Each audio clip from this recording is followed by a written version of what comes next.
happens after that. So without further ado, I will hand over now to Owen Jones, who's author of the bestseller book Chavs, which was published last year. He's since written for a host of international newspapers and magazines, and he's written very eloquently, actually, about the distorted media portrayals of the working class. So Owen, over to you. Thank you very much.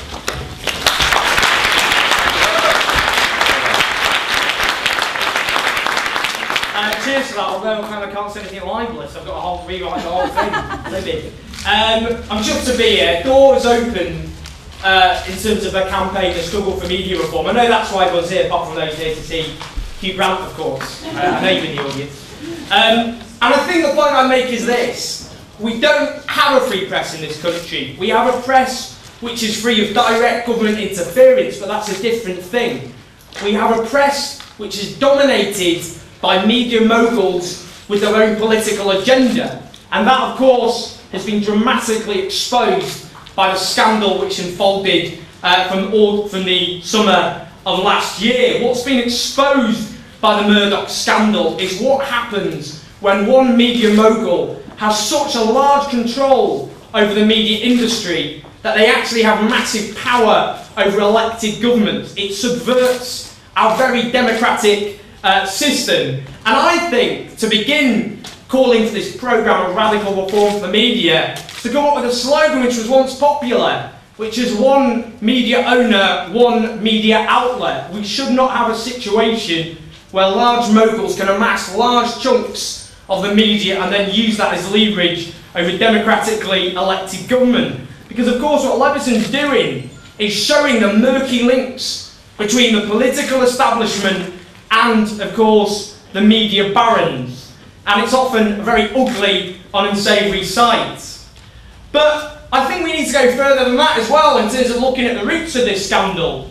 And I think it needs a campaign for unionisation of all journalists. What Murdoch did by taking on and smashing the union is make sure that journalists could not stand up to management if it meant standing up against practices which were illegal, immoral, or in a lot of cases, both. If we had a campaign to make sure all journalists were unionised, we'd be in a much better situation in getting them to stand up to management in those situations. The other thing I want to talk about is the crisis of working class representation in the media. Much of the media, especially the national media, has become a closed shop for the professional middle classes. The Sutton Trust a few years ago did a study where they looked at the top 100 journalists in this country. Over half were privately educated. Just over 1 in 10 went to a comp.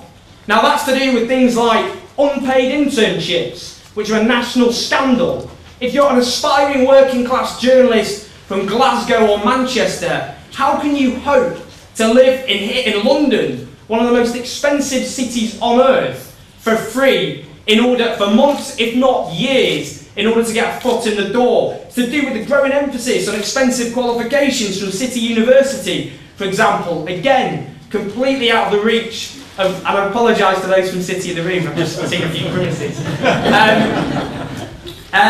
But that, as well as the decline of local newspapers, which again gave another foot in the door for aspiring working class journalists, and it has an impact. How, if we don't have a media which is representative of society around us, can we expect the issues that actually matter to people on a daily basis to be given the platform they need? How are we going to have the accurate picture of our society? We also need to look at ethnic representation.